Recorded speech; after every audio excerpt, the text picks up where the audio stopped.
নিম পাতার গুণাগুণ সম্বন্ধে আমরা প্রায় সকলেই কম বেশি জানি। আজকে আপনাদের সঙ্গে সেই নিম পাতা দিয়েই বানানো একটি রেসিপি শেয়ার করব। তো চলুন শুরু করা যাক।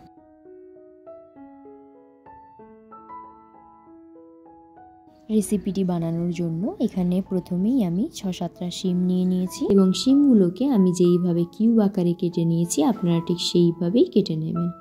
এরপর আমরা 2 থেকে 3 ছড়া নিম পাতা নিয়ে নিয়েছি।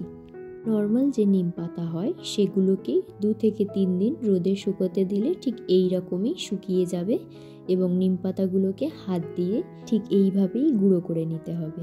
আপনারা এটাকে গুঁড়ো করে জারের মধ্যে রেখে স্টোরও করতে পারেন, তাতে কোনো অসুবিধা নেই। বা আপনারা যারা সদ্য গাছ থেকে নিম পাতা পেরে এই রেসিপিটা বানাতে চান তারা বটি বা ছুরির সাহায্যে নিম পাতাগুলোকে কুচি করে কেটে নেবেন। এরপর কড়াই গরম করে তাতে 1/2 কাপ রিফাইন অয়েল দিয়ে শিমগুলোকে নুন হলুদ দিয়ে ভেজে নেব।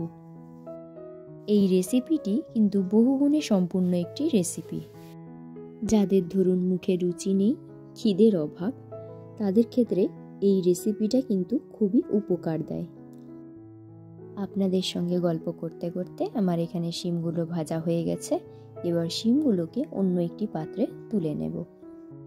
এরপর ওই একই কড়ার তেলের মধ্যে একটি শুকনো লঙ্কা এবং একটি মিডিয়াম সাইজের পেঁয়াজ কুচি করে দিয়ে দেব। বেশ খানিকটা নাড়াচাড়া করার পর যখন আমরা দেখব পেঁয়াজটা ব্রাউনিশ ভাব এসে গেছে, এখানে আমরা কয়েকটা কাঁচা লঙ্কা কুচি দিয়ে দেব।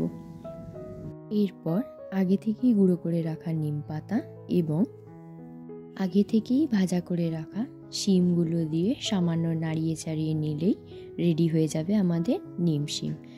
বহুগুণে সম্পূর্ণ এই রেসিপিটি গরম ভাতের সাথে খেতে দারুণ লাগে। বাড়িতে এটি অবশ্যই বানাবেন এবং কমেন্টে জানাবেন কেমন হয়েছিল। আল্লাহ হাফেজ।